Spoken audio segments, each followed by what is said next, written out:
Can we kick off with Mbappé, Andy? It feels like he's on form. He scored for the 10th straight game in succession, and yet, well, he's not still loved by everybody in France, is he? No, but he's getting there. Obviously, scoring in 10 successive games, which he's never done before in his career, is going to help you. I think it's a good indication of where Kylian Mbappe's at, that he's in a good place, that he's well rested into the season, despite being at the Club World Cup and never looking even halfway fit. Of course, he had that illness where he lost 6 kilos and spent some time in hospital in the States.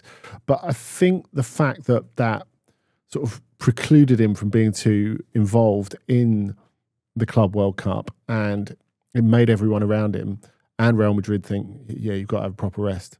I think that might end up doing him good in the long run. He looks sharp. He looks focused.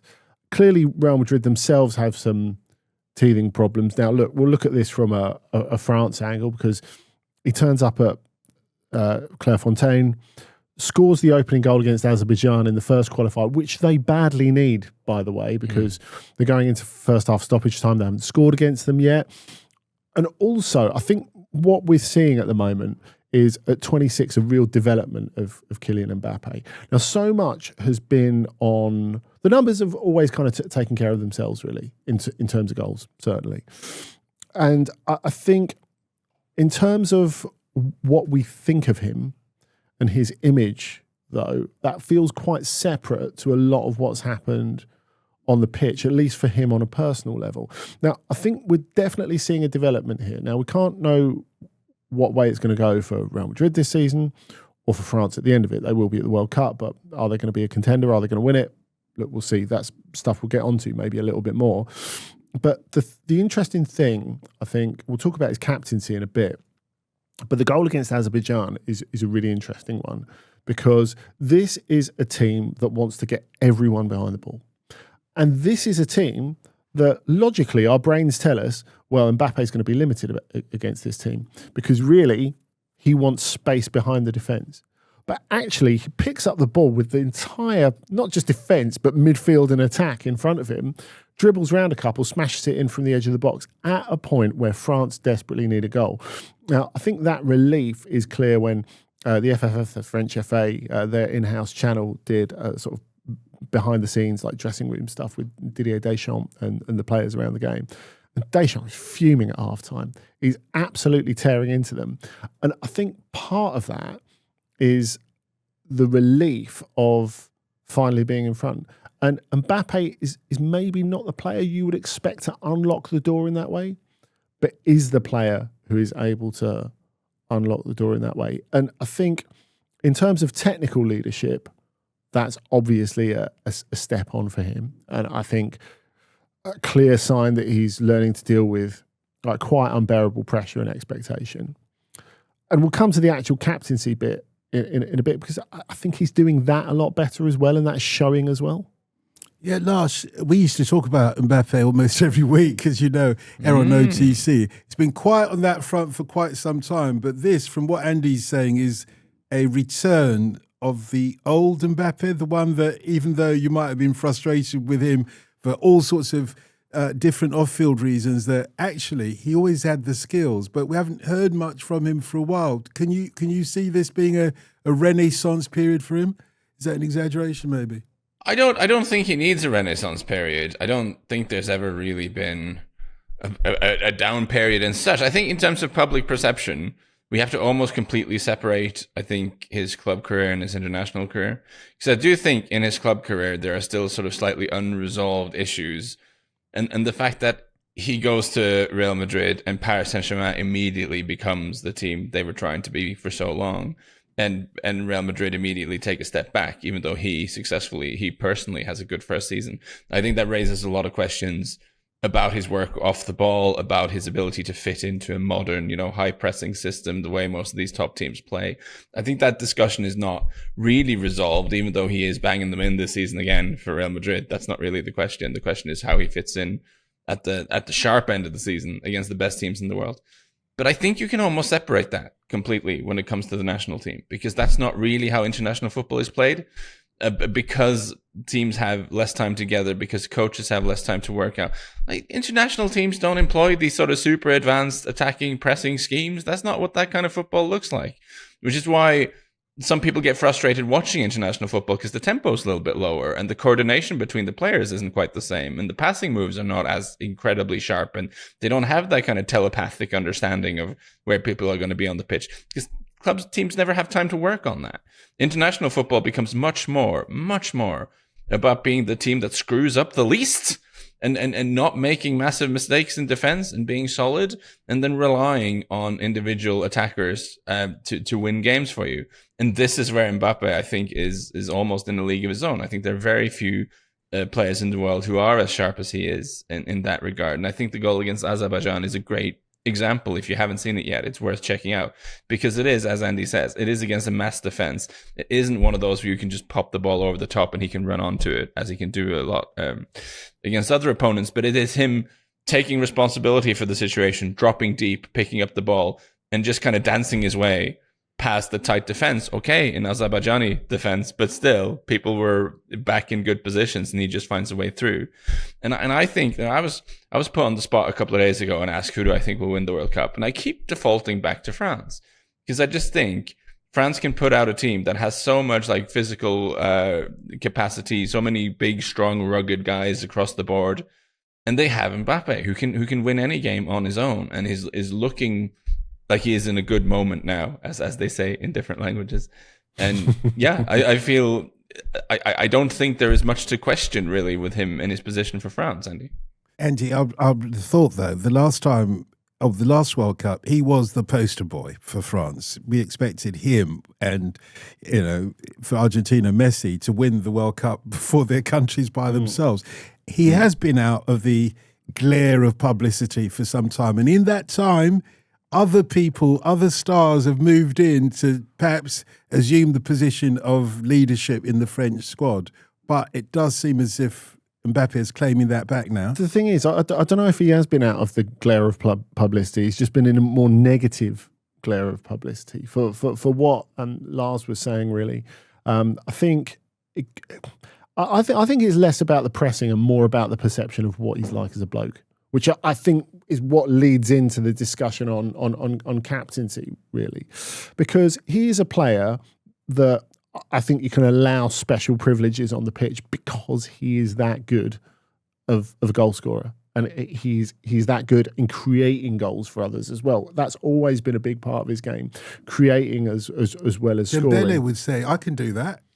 Well, yeah, but he can't do it to the same level. I mean, we'll get to him in a minute, but I don't think, even if he has just won the Ballon d'Or, I don't think there's any like real genuine argument that he can do it to the same level as Kylian Mbappé over a sustained period.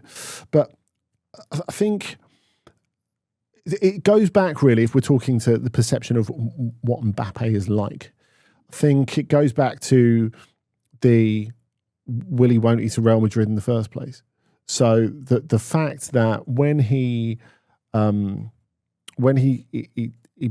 the decision that he's gonna leave PSG to go to Real Madrid, and then goes back on it, those who want to see him, who are like Mbappé completists, who want to see him go and hit higher and higher levels, you're like, why are you staying at PSG? Obviously, everyone involved in the Madrid media is like, this guy thinks he's too good for us. Ugh. And there was all this talk when he was actually signing for Real Madrid in the end from a lot of the more hysterical Madrid media of, well, they should pay him even less than the half he's getting in his previous post, and he should apologise. He should apologise to the fans for not coming before, and all this sort of stuff. But all the drama around that, it sort of really takes away from what he is able to do as a footballer and what he is able to do on the pitch. And as we say, the numbers are pretty unimpeachable when we go all the way along. Now, I think as well, part of that is this perception of him as a captain. There's always this perception that he's a bad choice as France captain, that he is chosen simply because, like you would choose a captain in a school team, he's the best player, so let's just make him the captain. And where are the leadership qualities? So when you said before, are we seeing the old Mbappé? I don't think we are. And I don't think people want to see the old Mbappé. They want to see a new, improved, enhanced Mbappe, certainly in terms of a leader. Now, to me, it seems as if he has accepted that, you know what, maybe I wouldn't have picked me as captain as well. Now, obviously, there's a great deal of fuss at the time because there's an obvious choice in Antoine Griezmann. He doesn't get it. It pisses him off so much that eventually he ends up retiring from international football. Now, you might argue what's happened on the pitch since suggests that was actually a good choice for Griezmann, and maybe he'll get more out of his career because of that. But good choice for France, though. Well, they've clearly missed him. There's no doubt about that. And I think the way that Didier Deschamps handled it didn't look good. But I think what Mbappe has done since, and what he's doing more and more, he's like a captain by delegation, really, a captain by committee. So he is quite clearly leaning on the guys in the dressing room who are leaders. So he's closer to and leaning on Rabiot and Maignan and Ibrahima Konate. And that is smart. He's always been intelligent, but it's taken him a long time to work out how to be the right captain. And I think if this international break has taught us anything about France, that idea of committee, it leans more into what Didier Deschamps wants. Now, we've talked about maybe he's stayed in the job too long. Well, he's definitely stayed in the job too long. Is he going to be continually effective? And to me, if there's something that suggests that Deschamps is going to have a successful last spell in France, in charge of France at the World Cup, it's A, the way that Mbappe's behaviour has changed, and B, the fact that you have these sort of dark horses coming back. So you have Florian Thauvin involved, you have Jean-Philippe Mateta involved. And actually, of course, Tauvin's an interesting one because he comes on against Azerbaijan, he's on the pitch for 1 minute and scores in his first game for France in 6 years. And you're thinking about it and you're thinking, yeah, maybe this does work. And also, people are thinking, oh yeah, World Cup winner Florian Thauvin, because he was in the 2018 World Cup winning squad. And that's really easy to forget. And there are quite a few of those players. And I think this is important for successful France context, championship winning, title winning France context, that you have players in that squad, like you have, say, Tolisso, you have Fekir, you have non-goal scoring Olivier Giroud. All these guys who are happy to do a job. And when we talked about that behind the scenes chat in the French dressing room, it was really interesting when all the players are sitting there really quiet and, you know, Deschamps has given them a bollocking. The first player to get up and go, come on, lads, let's have at it, it's Florian Thauvin. And you think he's not been in the squad for 6 years. At this point, he's not played for France for 6 years because he hasn't come on yet. And yet he's got that leadership and that understanding of a role that is, you know, not to be an Mbappe necessarily, but to be something else, for it to be a team effort. I think it's really important. Sounds like an embarrassment of riches in terms of France's forward line, though, Lars. They've got a lot to choose from, and you wonder how they're going to set up going towards the World Cup. You know, which position is Kylian Mbappé going to play, for example, as opposed to Ousmane Dembélé, etc. And not to talk of Thauvin and Mateta. Apologies. No, but no, that's fine. I think having guys like that around, someone who's experienced and who's currently enjoying something of an Indian summer in the French League for Lens, and Thauvin, who can come in and offer something different. I think it's very good that Deschamps is still open to picking players like that. I think that's a good thing to send as a signal as well to other players, that if I am prepared to sort of not just pick my favorites and not pick the guys. Obviously, it helps that there were some injuries for the squad and that you had to look in slightly different places. But also Mateta, I think Mateta is an interesting one because he gives them something very different. It's unlikely that there's any scenario in which he starts most of the games at the World Cup, but just having a big, strong number 9 who brings a lot of energy and a lot of desire and he's probably going to be a good tourist. He seems desperate to be there. That's a really useful thing to have in the squad. I think when all is said and done, that front three, if it is a front three, Mbappe obviously plays, Dembele obviously plays if he's fit. And if you want a third guy up front, with those two, I tend to think the third guy, you want someone who has a physical presence a little bit more and who's going to run his socks off and sacrifice for the team a little bit. And I think the assumption is that that'll be Marcus Thuram.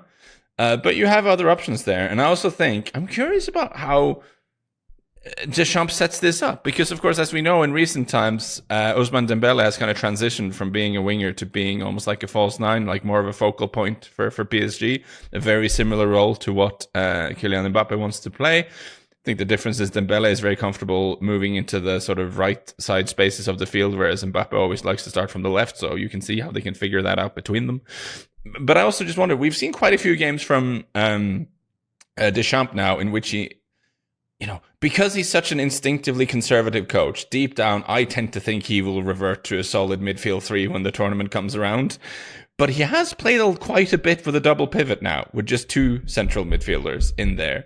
And then either with two wingers and two forwards, or in the sort of typical 4-2-3-1 formation, which means you have to figure out who's going to play number 10. And you'd say that's probably Michael Olise currently would be the guy you'd look to, but that also opens the door for maybe Ryan Cherki if he's good in the second half for City. Nkunku, maybe he has a renaissance at Milan. That could happen. I still think there's a lot of good football to come from him. Scored a nice goal against Iceland this week. So, of course, an embarrassment of riches is a phrase that comes to mind, but at international level, having an embarrassment of riches in any section of the team also gives you selection headaches. Who do you pick and how do you set them up? And I don't think that is completely obvious with France going into this tournament. Yeah, and we've not even mentioned Desiree Doué, another one who, he was the best player in the Champions League final in one of the best. Bradley Barcola. Exactly. is a thing. It's incredible, really. They've got some difficult decisions to make. And when we go back to Mateta, that list of names you mentioned, Lars, I think is key because a lot of people, when Mateta came in to the squad, thought, it's a plague of injuries. How is he ever going to get picked for the World Cup? He's just not going to get picked for the World Cup. I don't think it's such an open and shut as that. And not just because he scored against Iceland, which, again, Nkunku and Mateta both started against Iceland because you have no Doué, Dembele, Thuram, you have no Barcola, you have no Mbappé in that because he hurt his ankle, his dodgy ankle again, against Azerbaijan. But Mateta is doing everything he can. He is clearly the kind of guy, and you saw it from his involvement with the Olympic team, that he is someone who would walk over broken glass to play for France. And I think that's really important. He told this story in leading up to the game about how when he'd spoken in the dressing room at Palace about, I'm going to get in that France team, Wilfried Zaha laughed at him. And he was like, well, look, I told him I was going to get there, and I have got there. And look, I know he's 28. He's not the most fashionable choice compared to all those others, but as Lars says, he does have a very, very different profile. And the one thing that I wanted to pick up on Lars saying about him being a good tourist, I think that's massively important.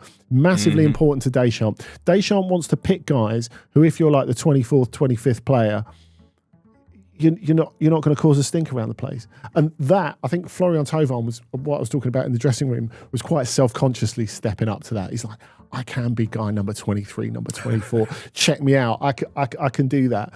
And with Mateta, the thing is, it's easy to say now, with everyone back, he doesn't get in. But look at the schedule that all these players are playing. Do we know they're all going to be fit next year? Because we're assuming they're all going to be fit next year, but that's a massive assumption, isn't it? Given the amount of football these guys play. If three of them drop, just carry on scoring goals for Palace, go and win the Conference League with Palace, continue turning up being really good for France, and you put yourself in the spot. Well, talking of an embarrassment of riches, Lars, Sweden, with two of the best strikers, certainly in the Premier League, two world-class strikers, may not even make it to the World Cup as we speak. Kosovo done them over, not once, but twice. Questions that they're asking in the Swedish press is, how? Yeah, from an embarrassment of riches, Dotun, to simply embarrassment, I guess, is what we're doing here. Not a good month for Swedish football. The national senior men's national team losing to Switzerland and then Kosovo at home. And also the under-21s losing 4-0 to Italy and then 6-0 to Poland. Not amazing. Like, things are not good for the Swedes. And they have, since this disaster against Kosovo, they have fired the manager, Jon Dahl Tomasson. Worth noting that he's the first Swedish national team manager ever to get sacked.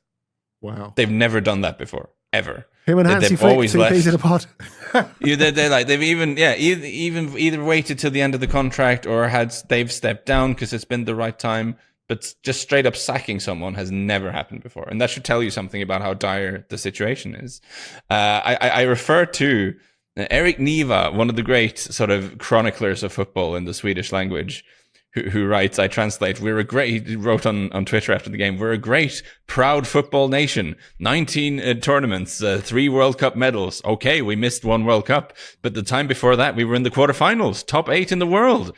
Does he think this is within the bounds of reason? Does he not understand the magnitude of what is an utterly unprecedented fiasco? Was the question that was being asked. And I have to say, by the more sort of sane and considered voices in the Swedish sporting press after the game against Kosovo, which gives you some idea of what the more sort of short-tempered people were saying. Nothing good. And it was absolutely unsustainable for Jon Dahl Tomasson, the Dane, to continue. Well, and I'm very often Mr. Nuance and Mr. Context on this show. But I'm sorry, this is a straight up case of blame the coach. It just is, because it has been all wrong all the time with Jon Dahl Tomasson.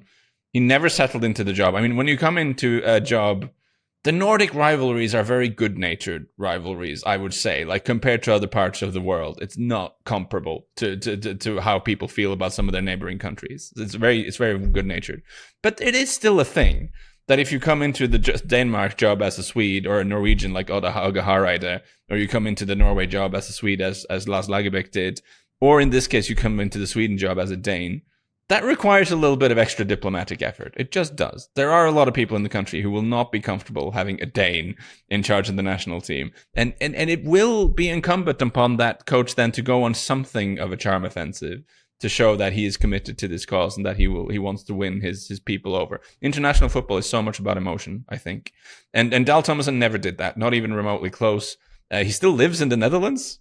Like just get a flight, just move to Sweden for a couple of years, man, if you're going to do this job. Don't live with the Dutch. And he did his interviews in English, which people found really weird. Now, I can see some logic in that because Danish can be difficult to understand. Even with its Scandinavian languages, we kind of understand each other. People kind of found that a little alienating and weird. And he came across as a little arrogant and not, Swedish, Dotun will know this as well as me, like Swedish culture and Swedish discourse is about consensus building. It's about, it's about charm and consensus building, I would argue. And this is true in football leadership as well. Any Swedish coach you can think of have been like quite smooth, well-talking, chilled out, nice guys who gets everyone together. Whereas Jon Dahl Tomasson, very shaped by Dutch football culture, is quite brusque and not very charismatic. So very much the opposite in terms of his leadership style.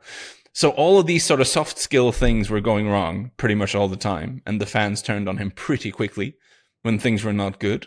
And that's before we even get to the point, which is maybe more important, that he kept trying to play a formation that the squad were not suited to. You understand the temptation in trying to find a way to get Isak and Gyökeres, 2 typical number 9s, into the same lineup.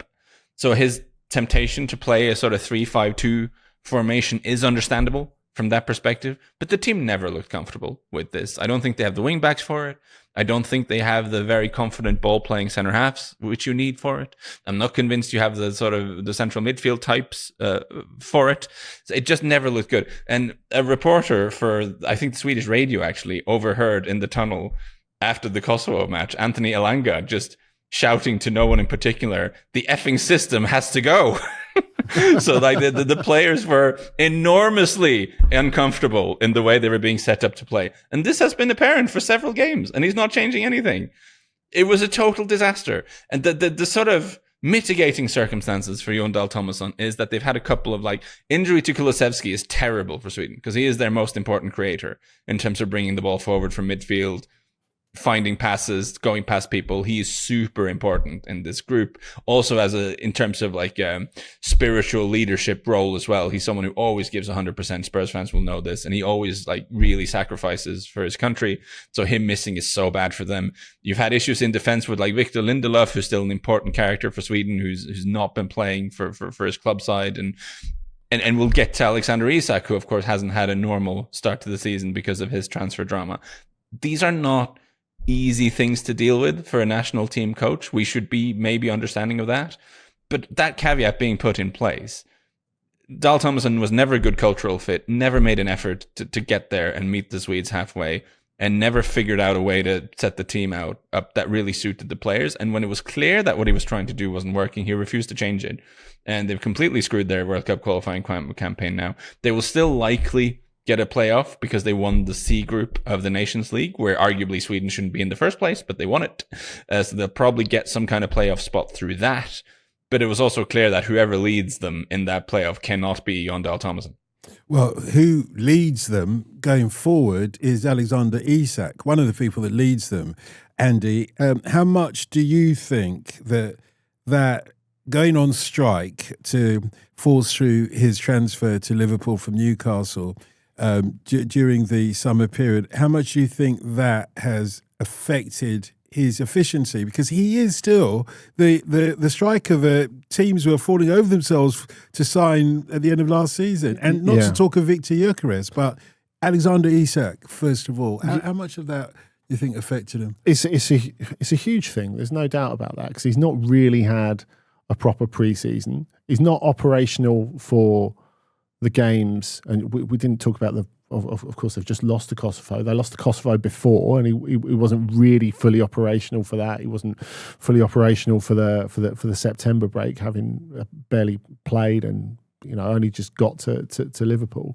So I think it's easy to look at it from a Premier League perspective and say Alexander Isak did what he needed to do to get to Liverpool. So once the Newcastle fans are over it, fine. But actually, it's had a massive influence, and we can talk about Thomasson's role, and I think that's right. But there's a massive case for if Isak had just done, say what Nick Voltemade did, another striker who was desperate to leave his club, but trained hard and kept himself in great nick, and just didn't speak to journalists, didn't make any public pronouncements about his future. Let nature take its course. Well, I'm sure behind the scenes he wasn't letting nature take its course at all, but publicly letting nature take its course, and has thus adapted to the Premier League and the Champions League and his new club pretty quickly. I think this has made a massive dent in Sweden's qualification. Now, I think if you look at Isak's role in these two games that have just happened, even now, we talked about the games in September that he wasn't involved in, but even with the system being not ideal, you look at the chances that Isak had in those games against Sweden and Kosovo, sharper Isak takes those, and chances at 0-0 as well. The game's different. The game's totally different. It felt to me like we were going a little bit back to old Alexander Isak when he first arrived at Newcastle, when he's an excellent player, but a player who misses a lot of one-on-ones. And he became that, if not best, really close to best player in the Premier League through years and years of hard work at Newcastle. Eddie Howe and his team did a great job on him. Isak did a great job himself, and he got himself to this point where he's this 100 million plus player, and Liverpool want him. This great Liverpool team want him, and he goes there. But it felt that it's a little reminder that, and Messi had it when he first arrived at PSG, there is not a player in the world who can't do without a full pre-season. And, Lars talked about it before as well with Victor Lindelof as well. And Gyökeres, I think we're seeing at the moment, didn't have that perfect pre-season as well, because, again, someone who had to dig his heels in a bit to get that move to Arsenal. There was some upsetting moments for both, and, he's had a better pre-season than Isak, but it was a little truncated as well. And I guess this is the other worrying half of it, Lars. I mean, I think you've got an absolutely valid point in talking about the absence of Kulusevski, who is the reason that you would have 3 at the back and 2 up front to create space for Kulusevski. I don't really know why you need to persevere with that when he's not involved. If you're going back to a more traditional Swedish 4-4-2, can Isak and Gyökeres work together? Because I think the assumption we took from a small sample size, and as Lars pointed out, Nations League C, which is obviously not the highest standard, we looked at Isak and Gyökeres beating those guys up and thought, oh, okay, right, well, they've got it made. They can play two up front, no problem. But I think one of the most concerning things is even in this system that was meant to work for the two of them, Isak gets his chances. Gyökeres didn't feel very involved in either of these games against Switzerland or Kosovo for me. So is that the system or is that his current form? I think you're very correct to point out that if some of these potentially game-changing players were in top form, they might have scored some more goals in these last 4 games, and that might have papered over the cracks. That's not necessarily something I'm going to stand here and disagree with. But I do think, but I think Sweden is to an extent in the position that we were in Norway a couple of years ago when we had some pretty exciting names, but we were struggling to build a collective structure that A, kept goals out and was solid defensively, and B, got the best out of those individual players. So you ask, can you go back to a 4-4-2 and play Gyökeres and Isak up front? Not sure. That's tricky, especially if you want to play with wingers. Like ideally you want Elanga on the field. So let's say you play 4-4-2 with Gyökeres and Isak up front. You stick Elanga at right wing. Okay, he's a hard worker. That can work. So you're playing, I guess, Kulusevski as a left winger in this kind of system. That's not ideal for him, but he's a good kid. He'll adapt. And then you're in this position where you're almost more playing a 4-2-4 because those are very attacking players. And I guess the two in the middle are going to have to be like Swedish Moise Caicedo, the both of them, to cover enough space for this to make sense. So, but the point I'm making as much as I'm very dismissive of Dahl Tomasson because he didn't make a good fist of it, I'm not saying this is easy to figure out in terms of how these pieces fit together. And the model, the Swedes will hate this, but the model they might want to look at is what Norway have done and what Ståle Solbakken have done with Norway. To solve this issue, how do we get the best out of both Erling Haaland and Alex Sørloth? And the solution for us was to just ask Alex Sørloth to take one for the team and explain to him, like, yeah, you're 6'4" and you're in your late 20s and you're carrying a lot of muscle, so we're sorry, this is going to suck for you, but you're going to have to play as a winger a lot of the time. You're going to have to go out wide and track your fullback and do a ton of work off the ball. And we're still going to ask you to try to get into the box when we have possession. Which for Alex Sørloth, who's a big guy, who's been scoring a lot of goals in Spain, that is not a fun assignment. That's not really what he wants to be spending his international breaks doing. But he has accepted it and has looked at, because Erling Haaland is such a phenomenon, that, okay, this is our best chance of achieving something as a group. I'm going to have to put my ego aside and just do a job for the team. I think for Sweden going forward, whoever's in charge of the team, whatever formation they play, probably one of Isak and Gyökeres is going to have to do that for whatever system they end up playing to make sense. I think what we're going to find is, presuming Graham Potter does turn out to be the next Sweden manager, he needs to sit in the press conference, take what Lars has said on board and do Richard Griffiths in with Nalendai and go, I shall never play the Dane. Very good. Ombudsman, it's a Swedish word, talking about consensus. Will there be consensus around Graham Potter taking over if he gets the job? I think he has a very, very strong candidacy. One thing is there isn't after this Danish misadventure, there will be people who say, okay, we need to get back to basics here. We need a good Swedish guy who understands our culture, who understands our football, who understands our strength, who understands who we are.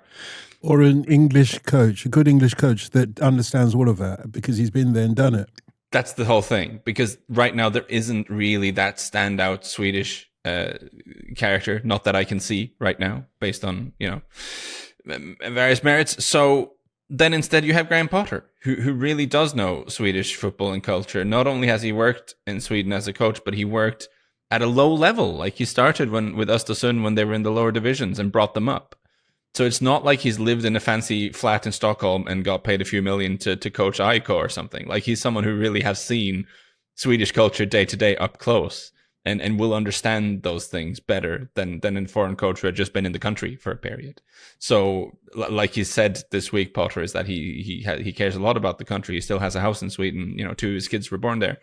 So I think with Potter, you could get a guy who culturally will be a better fit. And I think this kind of more relaxed consensus builder, I think, is the kind of guy he seems to be, the kind of leadership he favors, which may not have served him well at Chelsea or West Ham, potentially, but I think in the Swedish context, that would make more sense.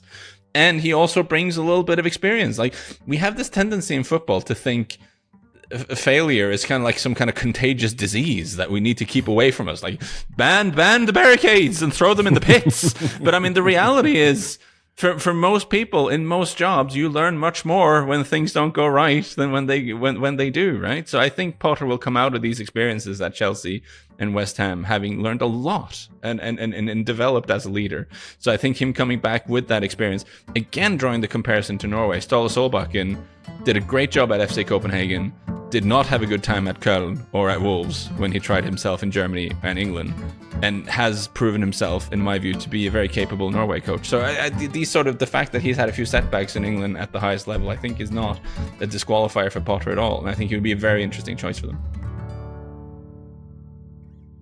We've got one more striker to talk about. This is almost unbelievable. Andy, am I right in thinking that Barcelona are about to, or have effectively dumped their talismanic goal scorer, albeit of a veteran age, Robert Lewandowski? He won't be getting a new contract at the end of this season. No, and that always seemed the most likely scenario. So the story has come out through various Catalan outlets in the week that they're definitely not going to renew him at the end of the season. It's not a massive surprise because he's 37. He's on absolutely enormous wages. And but he's still scoring goals. Yes, and although I guess they've shown a willingness to find an alternative for him or move on from him. I think in some context this season, of course, minor injuries have been part of that, but we saw it last season where Ferran Torres, a very different sort of centre forward, but nevertheless a centre forward. Don't call him a false nine. Centre forward came in and has done a great job. Whenever he comes in for Lewandowski, he does a really great job. Obviously, Marcus Rashford's reputation is growing there. He's doing better and better. They said when Rashford came in that he's going to be a wide player to cover for Rafinha and to cover for Lamine Yamal. He's not going to be used as a centre forward.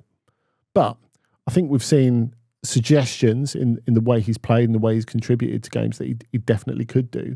And we're not talking about... He's only on loan. Let's not forget that. Yeah, though. I mean, I think they'll end up loaning him again next season because I think he'll not do quite enough to persuade anyone to buy him full-time, especially on the sort of money he's on by the end of this season. And I think after a protractive little faux struggle, he'll end up getting loaned to Barcelona for another year at the end of this year. That would be my guess at this early stage.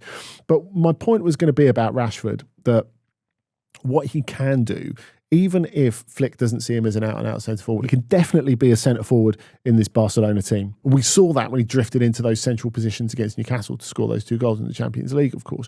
But look, we've got to go back to Lewandowski. Lewandowski is one of Flick's dream players. He has been really great for Barcelona, especially since Hansi Flick has been there. Again, the conversation is a little bit like with Kylian Mbappé, is outside the numbers. The numbers, as with Mbappé, generally take care of themselves. But the numbers we're talking about is the numbers that are printed on that piece of white paper, not the numbers that he's putting up on the field. Because there was strong speculation that they were going to move him on this summer, and they definitely thought about it. Because he's just so expensive, really. Now, look, of course, they've signed this new contract this week with Frankie de Jong, which is different because, in a way, it's about retaining his value, and he's still in his 20s, which is important as well. He's someone they're going to go forward with. But with Lewandowski, it's not about dissatisfaction with his performance, I don't think. It's just about where they are. Now, I guess the question that Barcelona... Where they are financially. Sorry to cut you. Right. Because it is. That's the elephant in the room, isn't it? It's an elephant so big that you can't miss it. And this is Indian elephant. Yes, and I think the thing with Lewandowski, like Frankie de Jong, because of the contract, almost his whole Barcelona career has been defined by the contract rather than what he's done on the field. And this was definitely the same with Frankie de Jong. You know, there was some fan pushback against him. Certainly last season when he came back into the team after injury, and eventually ended up doing very well, and it's one of the reasons why they've signed with him again. But there was this perception that the club have not really done that much to dispel that this guy's draining loads of our resources, and it feels as if with those stories that Lewandowski is being kind of pushed into that place as well. Not you are an asset for the team, but you are a financial liability, and it's your fault. It's not our fault for financially mismanaging it. It's your fault. Where does Hansi Flick fit into this, do you think, Lars? Given what Andy was saying a moment or two ago, that Lewandowski is his man, you know? He knows Lewandowski. Lewandowski plays well for him, but it doesn't seem as if Hansi Flick, the coach, is the person making the decision. Well, it's possible that I'm slightly prejudiced against like old dudes at this level. But I just think if you have Hansi Flick as your coach and you want to play this insane high press, high line football that Hansi Flick insists on playing, you cannot have a 37-year-old centre forward. You just can't. And the caveat to that is that this worked surprisingly well last season. It worked better last season than I would have thought and what I would have sat here on the pod and talked about. So I should add that to the mix. And Lewandowski has talked about how he has enjoyed playing under Flick because they get him the ball faster, and Flick seems to understand a little bit better what kind of service he wants. So that is true to say.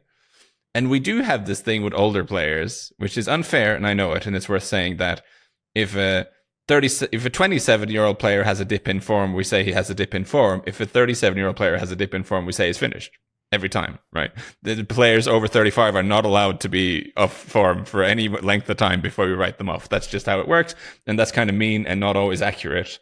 And I think there is a place in the game. There are examples for like big center forwards who, okay, they slow down with age, but they're canny, they can finish, they're strong, they know the movement patterns. There are a lot of recent examples of guys having longer careers than we expect in that position. I want to put all those caveats at the table. But my conclusion is still, if you want to play the kind of football that Hansi Flick wants to play, you need a more energetic striker because you need the striker to put pressure on the opponents. And we are seeing them now this year getting caught over the top much more than they were last season. And that's not Lewandowski's fault as such. I think that's more to do with the back four being out of sorts, with Martinez leaving, with them lacking leadership in that area of the field.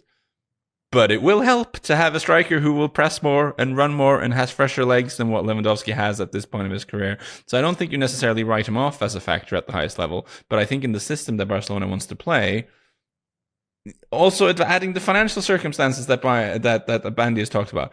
Like Barcelona keep painting themselves into a smaller and smaller corner financially. They keep cashing in on future earnings and doing all these really weird short-termist moves that very clearly will come back and bite them in the near or medium term future.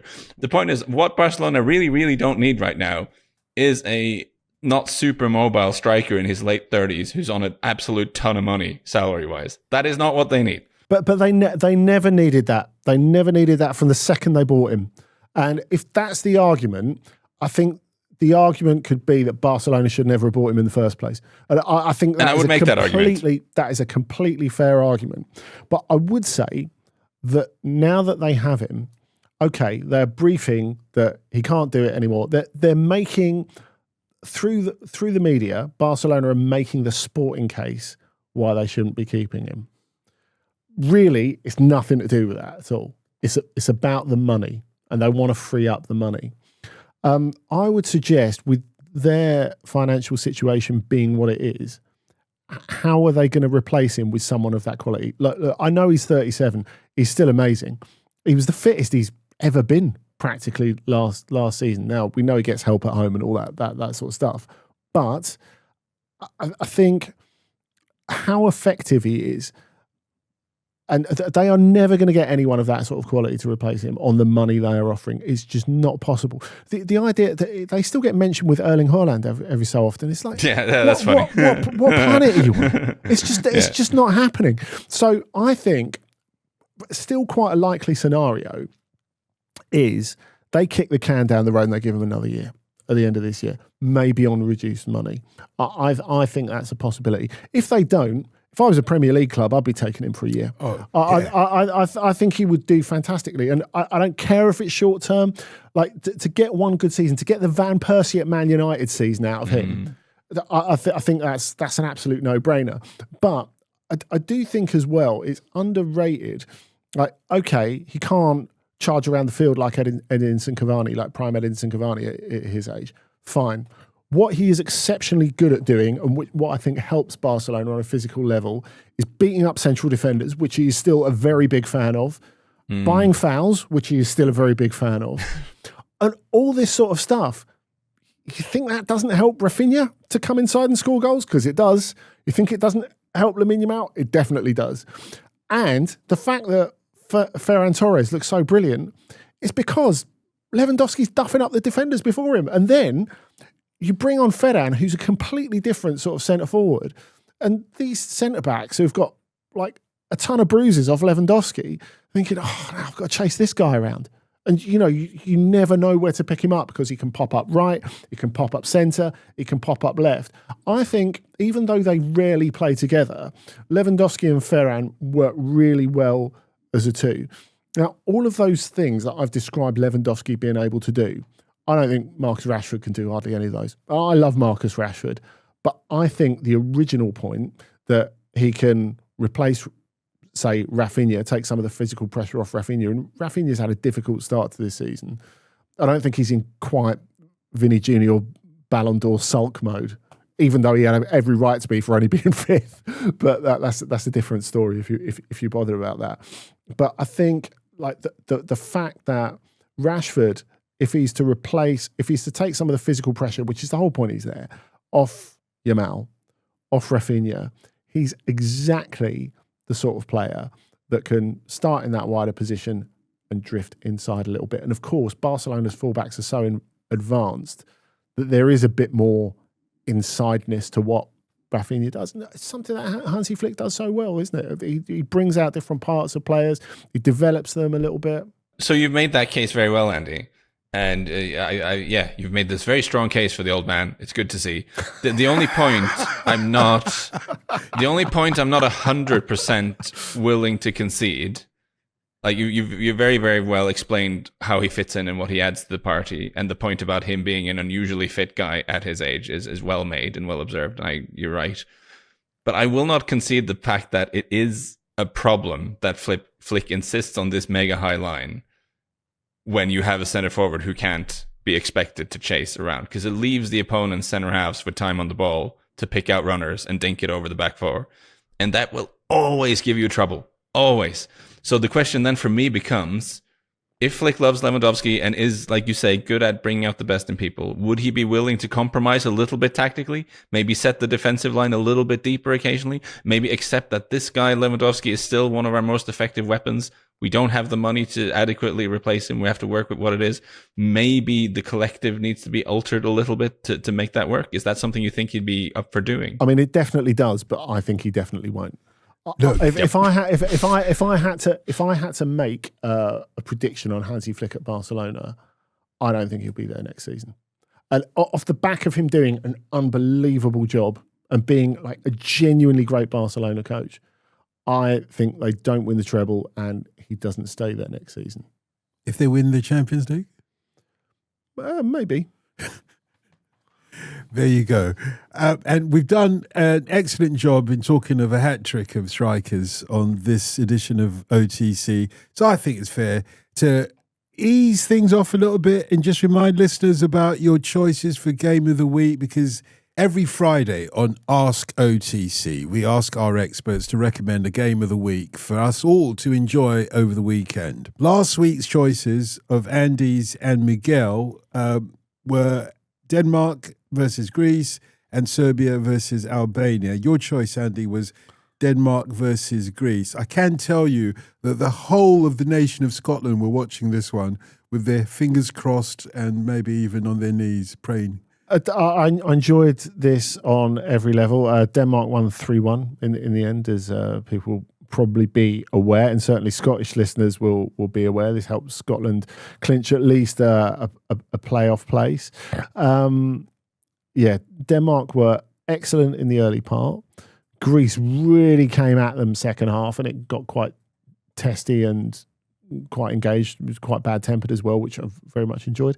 And I know what you're thinking. The hot dogs were excellent, seeing as you asked. You're most welcome. A 3-1 then to Denmark. Miguel went for Serbia versus Albania. Lars ended up 1-0 to Albania. Yeah, which is a shock in the sort of Battle of the Balkans. I think the Serbia continues to be just a massively underperforming team, I think, compared to the talent that's available. Like, they have good players. You've got Dusan Vlahovic and Aleksandar Mitrovic up front. And they're not a terrible team. They've got some good centre-halves.